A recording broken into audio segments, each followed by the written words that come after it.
남유다와 북이스라엘로 나눠진 그 나라 가운데 북이스라엘의 그 땅들을 여로보암에게 허락하셨는데, 여로보암이 자기의 왕권을 지키고 그 나라가 해체되는 것이 싫어서, 또 백성들이 혹시 명절 때마다 남유다에 있는 예루살렘에 가서 제사를 드릴까봐 걱정이 돼가지고 어떻게 하냐면 각 산에다가 제단을 만들고 산당을 지어서 거기에서 분향하도록 만들었다. 그뿐만 아니고 더 심각한 것은 아무나 세워서 제사장을 삼았다.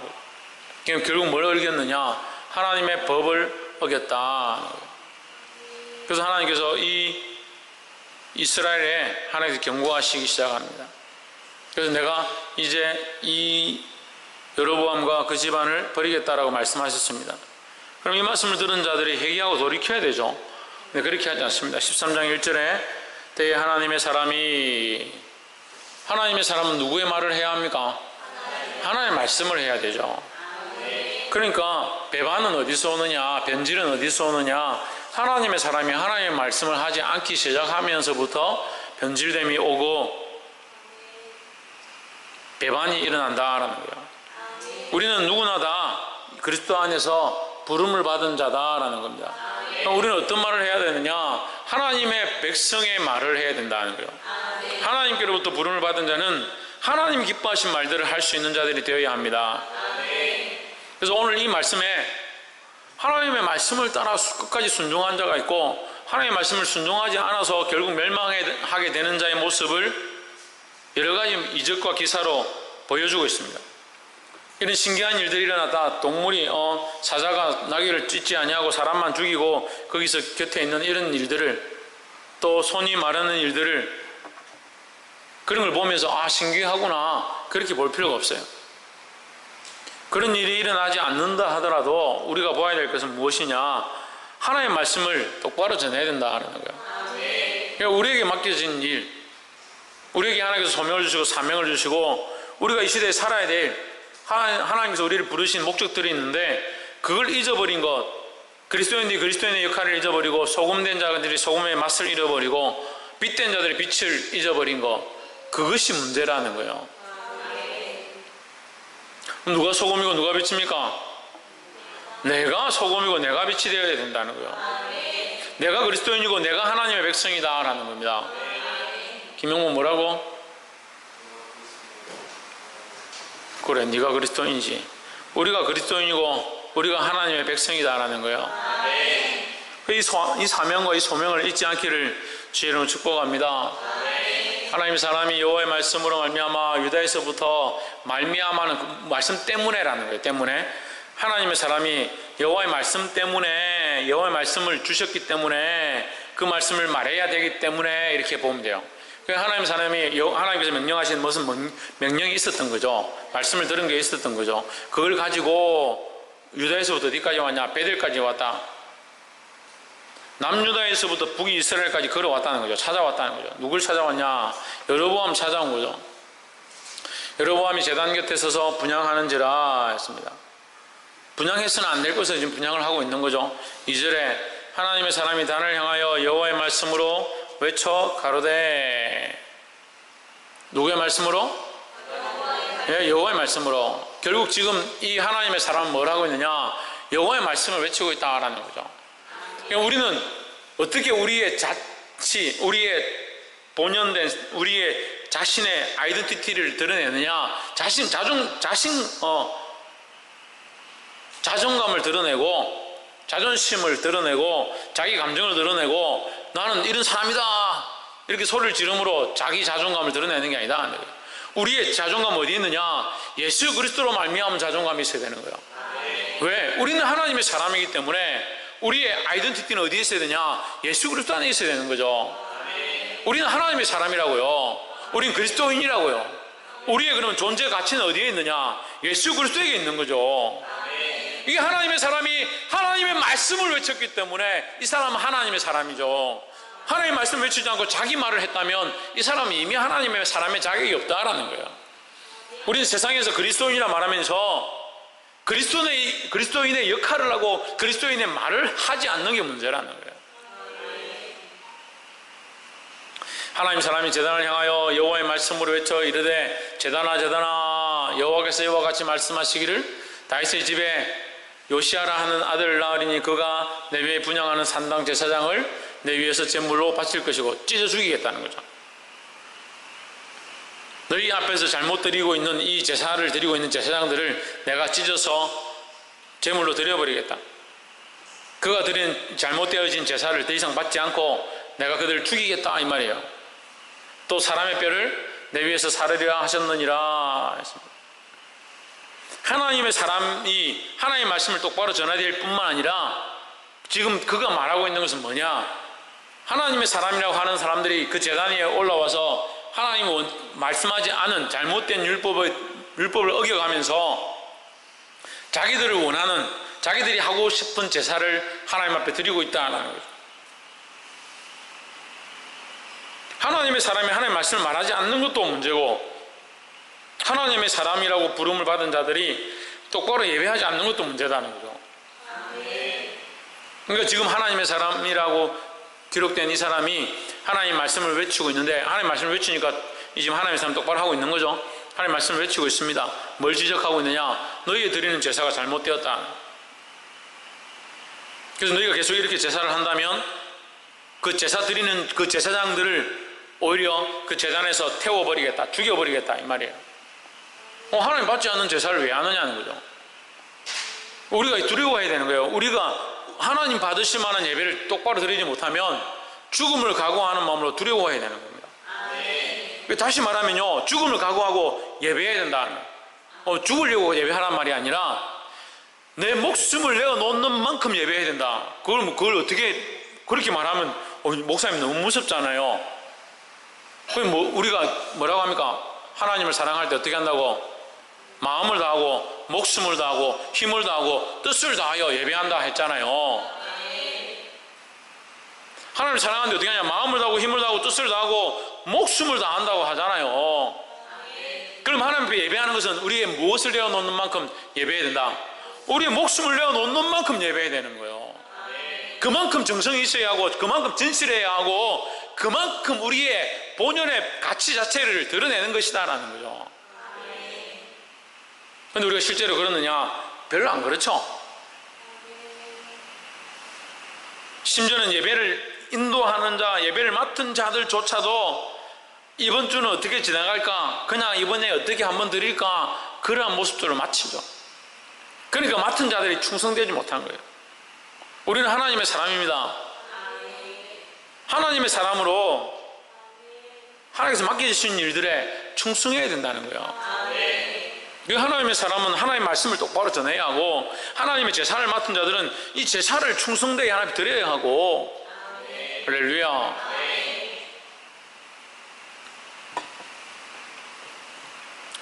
보게 될 주의 이름으로 축복합니다. 일단 우리가 두 번째 볼 것은 첫 번째는 뭐였습니까? 하나님의 말씀을 맡은 자는 하나님의 일을 해야 된다는 거예요. 하나님 원하신 말씀을 해야 된다는 거예요. 하나님의 사람은 하나님의 말씀을 똑바로 말할 수 있어야 된다. 하나님 예배를 맡은 자는 목숨을 내어놓고라도 그 예배를 신령과 진정으로 드려야 된다라는 겁니다. 두 번째는 하나님께서 우리에게 경고하실 때 돌이켜야 된다는 거예요. 빨리 돌이켜야 된다. 하나님께서 우리에게 경고의 말씀을 주실 때 빨리 돌이켜야 된다는 거예요. 4절에 여로보암 왕이 하나님의 사람의 베델에 있는 단을 향하여 외쳐 말함을 들을 때에 단에서 손을 펴며 저를 잡으라 하더라. 저를 향하여 편 손이 말라 다시 거두지 못하며 했습니다. 지금 하나님의 사람이 경고를 하잖아요. 누구의 말을? 하나님의 말씀으로 경고하는데 여로보암이 회개하고 돌이킬 생각은 없고 뭐라고 하느냐? 저 떠드는 자, 저 외치는 자를 잡아라 하는 거죠. 잡아라 할 때 어떤 일이 벌어졌느냐? 그 손을 가리키면서 저 자를 잡아라 할 때 그 팔이 하나님 앞에서 말라버린 거예요. 팔이 말라버려서 팔을 움직일 수 없게 되어버린 거예요. 죽어버린 팔이 썩었다는 거죠.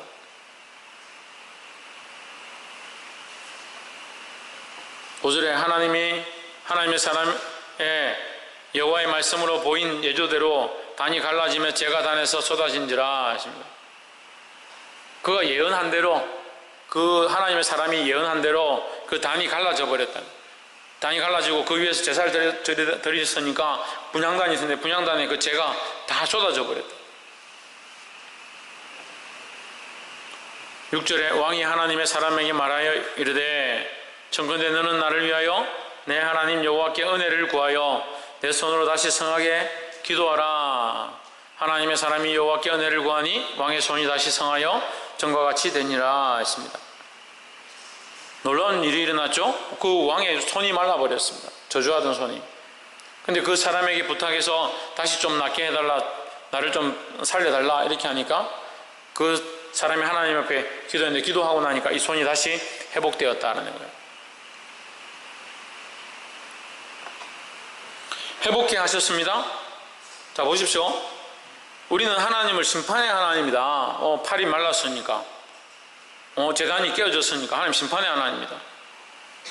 이스라엘 멸망했으니까 하나님 우리를 최하윤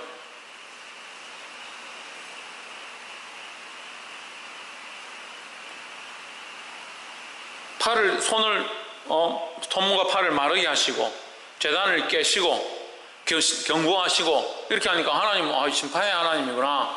하나님 무조건 잘못하면 심판하고 죽이시는구나 이렇게 생각할 수 있습니다. 천만의 말씀.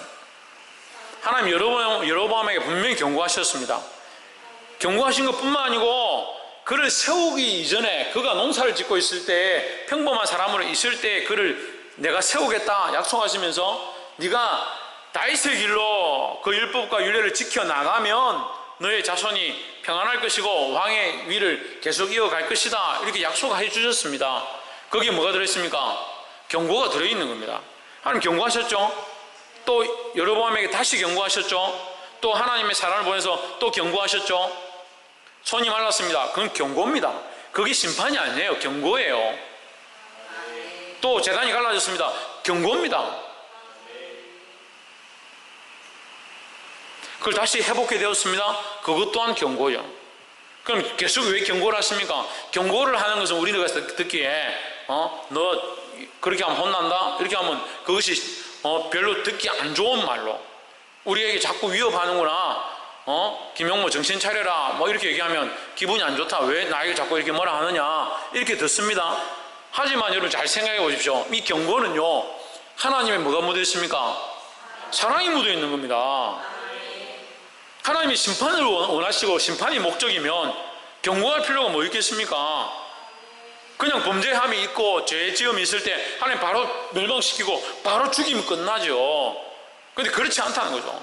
하나님 계속 뭐라고 했습니까? 계속 경고하고 있다는 거예요. 계속 말씀하고 있다는 거예요. 우리가 하나님을 떠나고 세상을 향해 있기 때문에 때로는 하나님의 책망을 받기도 합니다. 그런데 우리가 보아야 될 것은 하나님 우리를 사랑하셔서 계속 경고하고 계시다는 거예요. 그럼 언제 정신을 차려야 됩니까? 경고할 때 정신을 차려야 되죠. 경고하기 전에 정신을 차리면 더 좋지만 그렇지 않다 그러면 경고할 때라도 정신을 차리는 것이 중요하다는 거예요. 그래서 다시 말하면 경고는 하나님의 은혜와 기회다라는 거죠. 경고는 뭐라고요? 하나님의 은혜와 기회다. 우리가 묵상을 합니다. 거룩한 말씀들을 보면서 기도하며 하나님 오늘 우리에게 말씀해 주십시오. 말씀을 통해서 우리가 깨달았습니다. 오늘 내가 사랑해야겠구나, 섬겨야겠구나, 내가 죄인임을 깨달았습니다. 그건 뭡니까? 일종의 우리에게 주시는 하나님의 경고입니다. 경고는 우리를 넘어뜨리려 하는 게 아니에요. 뭐라고 했습니까? 은혜와 기회라는 거예요. 기회. 하나님의 이 경고의 말씀을 들었을 때 내가 거기에 순종하면 사함을 얻을 것이고 평안함을 얻을 것이고 그게 기회죠. 다른 편으로 보면 볼 수 있기를 소망합니다. 9절에 이는 곧 여호와의 말씀이 내게 명하여 이르기를 떡도 먹지 말며 물도 마시지 말고 왔던 길로 도로 가지도 말라 하셨음이니라 하고 10절에 이에 다른 길로 가고 자기가 베델에 오던 길로 쫓아 돌아가지 아니하니라 했습니다. 이 하나님의 사람이 이 기적을 일으키니까 왕이 아이고 여로보암 왕이 놀랍다. 너 참 놀랍구나. 그래 우리가 맛있는 것을 대접할 테니까 우리의 집에 좀 들어오너라. 그러니까 이 하나님의 사람이 뭐라고 하냐면 나는 당신의 집에 들어가지도 않을 것이고 먹지도 않을 것이고 당신의 집을 절반이나 준다 하더라도 나는 안 받겠다. 필요 없다. 왜? 하나님께서 나에게 가지도 말고 먹지도 말고 마시지도 말고 왔던 길로 돌아가지도 말라고 했기 때문에 나는 다른 길로 갈 것이다 하고 다른 길로 가버린 거예요. 지금 10절에. 그래서 이 사람이 뭘 지킨 겁니까? 하나님의 명령을 지킨 것이라는 거예요. 그래서 하나님의 말씀을 전하는 자는 하나님의 명령을 지킬 수 있어야 되는 거예요. 그래서 우리가 이게 잘 안 돼요. 하나님의 말씀을 전하는 자가 하나님의 명령을 또 안 지키는 겁니다. 그러니까 뭐가 됩니까? 변질되는 겁니다. 하나님의 말씀을 전하는 자는 하나님의 말씀만 전해야 합니다. 또 하나님의 말씀을 전하는 자는 하나님의 말씀 앞에 자기가 순종하고 적용할 수 있어야 되는 거예요. 이게 안 되는 게 문제예요. 오늘 한국 교회가 왜 타락하고 썩느냐? 자기 말을 하는 게 아니라 하나님의 말씀을 하나님의 말씀을 해야 됩니다. 그게 마음이 아파요. 하나님 말씀이 아니고 자기 말을 해요. 자기 말을. 차라리 모르겠으면 말씀을 그냥 읽고 넘어가면 돼요. 하나님 말씀대로만 읽고 넘어가면 되는데 자기 말을 자꾸 하는 겁니다. 예화를 듣는 겁니다. 세상 얘기들을 하는 겁니다. 세상이 듣고 싶어하는 얘기들을 하는 겁니다. 그리고 강단에 뭐가 없어지느냐? 하나님의 말씀이 없어져 가는 거예요. 하나님의 말씀을 전하는 자들은 하나님 말씀만 전해야 하고 하나님 말씀을 전하는 자들은 그 말씀대로 뭐라고요? 자기도 그 말씀대로 살아야 한다는 거예요. 따라합시다. 하나님 말씀을 전하는 자는 하나님 말씀만 전하고 하나님 말씀을 전하는 자들은 자기도 그 말씀대로 살아야 한다. 할렐루야. 그래서 이 선지자가 처음에 순종했습니다. 그거 왔던 길로 다른 길로 왔던 길로 가지 않고 다른 길로 갔습니다. 그런데 항상 이런 미혹이 있죠. 11절에 베델에 한 늙은 선지자가 살더니 그 아들들이 와서 그날에 하나님의 사람이 베델에서 행한 모든 일을 저에게 고하고 또 그가 왕에게 고한 말씀도 저희가 그 아비에게 고한지라. 베델에 살고 있는 한 늙은 선지자한테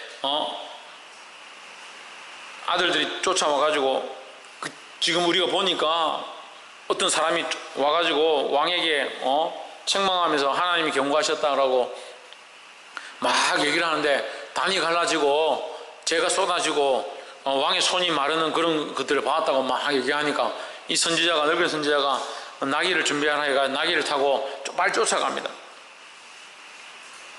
쫓아가서 그 사람을 만나죠. 만나서 뭐라고 하냐? 16절에 나는 그대와 함께 돌아가지도 못하겠고 같이 가자. 우리 집에 가자. 우리 집에 가서 같이 떡을 먹자. 이렇게 하니까 16절에 나는 그대와 함께 돌아가지도 못하겠고 그대와 함께 들어가지도 못하겠으며 내가 이곳에서 그대와 함께 떡도 먹지 아니하고 물도 마시지 아니하리니 나는 못 간다. 왜? 하나님께서 이곳을 빨리 나가라 하셨기 때문에. 이곳이 어디냐? 베델이죠. 베델. 그들이 거기 하나님이 있다라고 말하고 있는 그 악한 사람들이 거기 하나님이 있다라고 말하는 그 베델에서 그가 나가겠다는 거예요. 근데 이 뭐라고 하냐면 18절에 저가 그 사람에게 이르되 나도 그대와 같은 선지자라. 천사가 여호와의 말씀으로 내게 이르기를 그를 내 집으로 데리고 돌아가서 그에게 떡을 먹이고 물을 마시우라 하였느니라 하니 이는 그 사람을 속임이라 했습니다. 할렐루야. 할렐루야. 왜 아멘 안 해요? 할렐루야. 할렐루야는 왜 뭡니까? 하나님 찬양하라 했으니까 아멘 하면 되죠. 이 말씀이 우리에게 좋든 우리에게 유익이 되지 않든 괴로운 말이든 경고의 말이든 저주의 말이든 심판의 말이든 잘못된 말이든 할렐루야는 하나님을 찬양하는 거잖아요. 네, 하나님을 찬양하면 되는 거예요. 여기 누가 죽었더라 해도 할렐루야 하면 아멘 하면 되는 거예요. 그거하고 이 죽었다는 거하고 하나님 찬양하는 거 상관이 없어요. 하나님 찬양하면 되는 거예요. 물을 마시게 하라 하였느니라 하니 이는 그 사람을 속임이라. 누가 속였느냐? 선지자가 속였다는 거예요.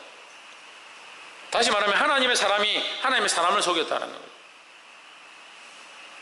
이 하나님의 사람이 속지 않으니까 하나님의 사람이 와서 하나님의 사람을 속인 거예요. 심지어는 어떤 말을 해가지고 천사가 나에게 와서 당신을 데려와서 떡을 먹여라 했습니다. 안 넘어갈 것 같으니까, 끝까지 속지 않을 것 같으니까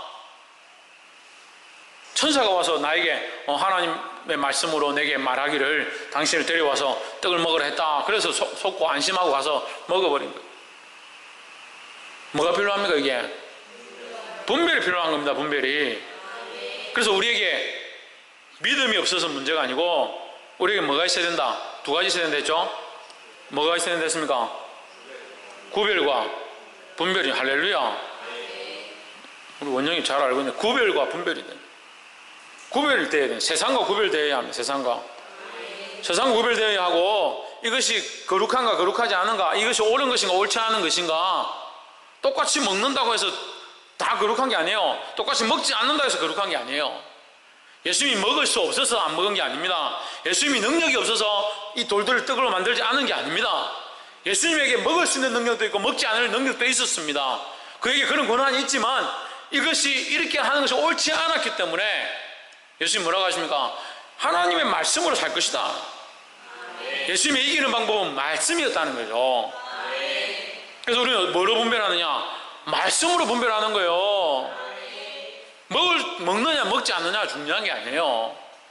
이 선지자가 뭘 잘못했느냐? 분별치 않았다는 거죠.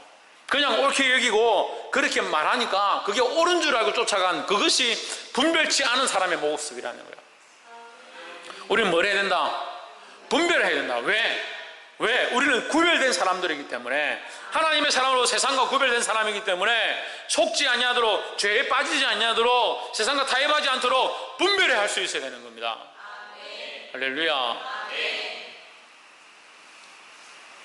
이 나라가, 이 민족이, 이 백성들이, 이 교회들이, 이 세워진 목회자들이, 또한 주의 일꾼들이, 하나님 앞에 종으로 된 자들이 구별된 삶을 살지 않고 분별된 삶을 살지 않으니까, 분별하지 않으니까 어떻게 하는 것이 옳은지, 어떻게 하는 것이 하나님 기쁘시게 하는지 모르는 거예요.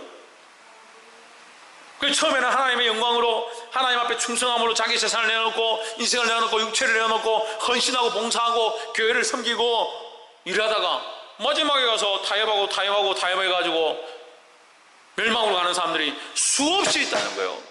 얼마나 가슴 아픈 일입니까? 그 인생도 불쌍하고 교회도 불쌍하고.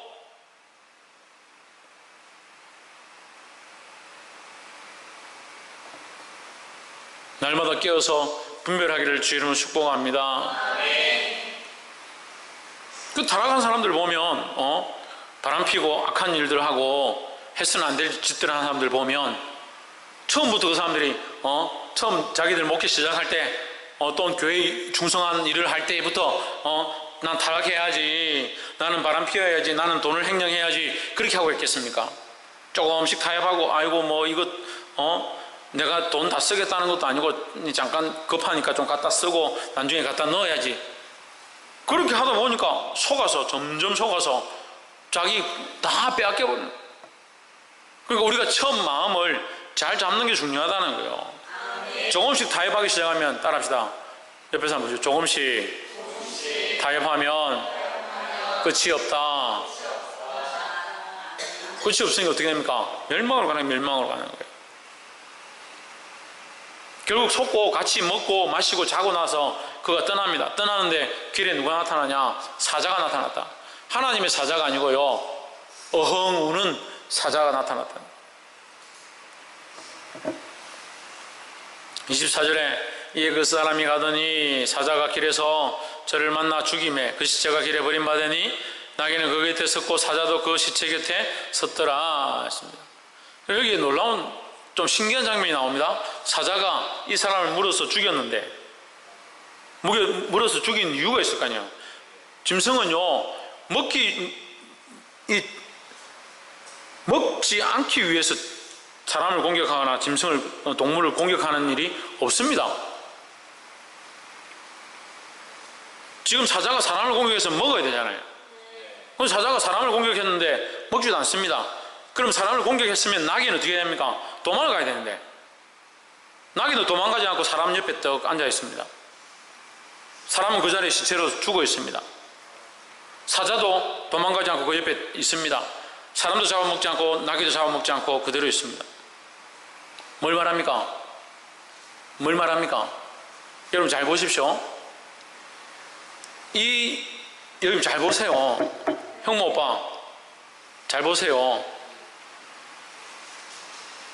이 사람은, 이 죽은 사람은 원래 어떤 사람이었습니까? 하나님의 사람이었습니다. 이 하나님의 사람은 뭘 나타내냐면요, 이스라엘을 나타내는 거예요. 하나님의 일을 해야 될 이스라엘, 하나님의 영광을 드러내야 될 여로보암, 그에게 왕권을 주고 네가 다윗의 길로 가면 내가 너희 집안을 다윗의 집안처럼 축복하고 너에게 왕권을 줄 것이다 했습니다. 그 나라에, 그 왕에게, 그 가족에게 하나님께서 영광의 관을 씌우시고 왕으로 세워주셨습니다. 우리가 여기 나와서 예배드리고 말씀을 듣고 찬양할 수 있는 거 그냥 우리의 권세다. 천만의 말씀이에요. 여기 권세가, 우리의 권세가 어디 있습니까? 하나님 은혜로 주신 거죠. 말씀을 들을 수 있는 거, 말씀 듣고 깨닫는 거, 찬양하고 영광을 돌릴 수 있는 거, 그 안에 은혜를 받는 거, 하나님 주신 은혜죠. 은혜죠. 우리의 힘으로 된 게 어디 있습니까? 이 말씀을 깨닫는 거, 이 말씀을 듣는 귀가 있는 거, 그 말씀에 마음을 새기는 거, 마음에 찔림이 일어나는 거, 그거 하나님의 은혜죠. 그런 은혜를 받은 우리가 하나님의 일을 제대로 하지 아니하고 하나님의 말씀을 끝까지 순종하지 아니하고 변질되면 이 시체와 같이 되는, 시체와 같이. 이걸 경고하고 있는 모습이라는 거예요. 이 이스라엘에게 하나님께서 너희 나라가 이 하나님을 섬기지 않냐면 이런 시체와 같이 될 것이다. 죽은 땅이 될 것이다 이 말이에요. 이것이 하나님으로부터 되지 않았다면 사자가 이미 먹었을 것이고 나귀는 이미 도망갔을 것인데, 나귀도 서 있고 앉아 있고 사자도 여기 지키고 서 있다. 왜 그랬느냐? 이것이 하나님께로부터 일어난 일임을 보여주는 거예요. 그래서 그 늙은 선지자가 이 소식을 듣고 자기가 찔려가지고 괜히 자기가 그 사람 밥 먹으라고, 먹고 가라고, 쉬고 가라고 그렇게 했다. 자기가 찔려가지고 그 사람을 데려오는데 그가 하는 말이 있어요. 32절에 그가 여호와의 말씀으로 베델에 있는 단을 향하고 또 사마리아 성읍들에 있는 모든 산당을 향하여 외쳐 말한 것이 반드시 이룰 것임이니라. 그가 누굽니까? 하나님의 사람이, 하나님의 사람. 이 늙은 선지자가 마지막에 자기가 하는 말이에요. 31절 그 사람을 장사한 후에 저가 그 아들들에게 말하여, 이게 늙은 선지자가 미안해가지고 찔려가지고 지금 그 사람 데려와가지고 장사를 지내주는 겁니다. 장사를 지내주면서 그 아들들에게 말하는 거예요. 내가 죽거든 하나님의 사람을 장사한 너실에 나를 장사하되 내 뼈를 그의 뼈 곁에 두라. 그는 참 하나님의 사람이었도다. 우리는 이런 말씀 들으면서 이 하나님 사람은 이제 버림받아서 지옥 갔겠구나. 천만에 그렇게 볼 필요 없어요. 이 하나님의 사람은 결국 그의 죽음을 통해서도 또한 뭘 보이고 있느냐? 하나님의 뜻을 보이고 있는 거예요. 하나님 뜻을 떠난 자, 하나님 뜻을 배반한 자, 하나님 말씀을 전하고 끝까지 그 말씀에 순종하지 않은 자 어떻게 됐느냐? 버림을 당하고 죽임을 당했다. 이 모습을 보임으로 그가 육체로는 죽음을 당했지만 그 죽음을 당함으로 이스라엘에게 강력한 경고의 메시지를 전하는 거죠. 그러니까 이 선지자가 그 선지자 옆에, 그 하나님의 사람 옆에 같이 장사되기 원한다. 그러면서 32절에 그가 하나님의 말씀으로 베델에 있는 단을 향하고, 베델에 있는 단을 향해서 그 단이 깨지고 그 죄가 쏟아질 것이다 경고했죠. 또 사마리아 성읍들에 있는 모든 산당을 향하여 외쳐 말한 것이 반드시 이룰 것임이니라 했습니다. 그러니까 지금 그 하나님의 사람의 죽음은 결국 뭘 강조하고 있느냐? 그가 하나님의 말씀 어김으로 죽었으므로 이스라엘도 하나님의 말씀을 어기면 반드시 죽을 것이고 망할 것이다. 이걸 경고하고 있는 거예요. 보게 되기를 소망합니다. 그리고 마지막 세 번째가 뭐냐? 하나님의 말씀은 반드시 이루어진다라는 겁니다. 할렐루야. 이 하나님의 말씀, 이 경고는 우리에게 뭐라고요? 경고는 뭐라고요? 은혜이자 기회다라는 거예요. 하나님 우리에게 경고하실 때 그것은 은혜이자 기회라는 겁니다. 그럴 때 우리는 어떻게 해야 합니까? 빨리 돌이켜야 된다는 거예요. 사랑하는 성도 여러분, 오늘 이 말씀 가운데 하나님이 이스라엘을 향한 경고의 말씀들, 이스라엘 사랑하셔서 경고하시고 그들에게 선지자를 보내시고 책망하시는 것들을 봅니다. 또한 중요한 것은 하나님의 사람이 하나님의 말씀을 전해야 하고, 하나님의 사람이 하나님의 말씀 앞에 자기를 반성하고 자기가 그 말씀을 지켜야 한다는 겁니다. 또한 하나님의 말씀은 반드시 이루어진다는 사실을 기억해야 합니다. 이 말씀을 기억함으로 하나님의 사람으로 살아가며 그 말씀에 순종하며 하나님 뜻을 이루는 저와 여러분 되기를 주의 이름으로 축복합니다.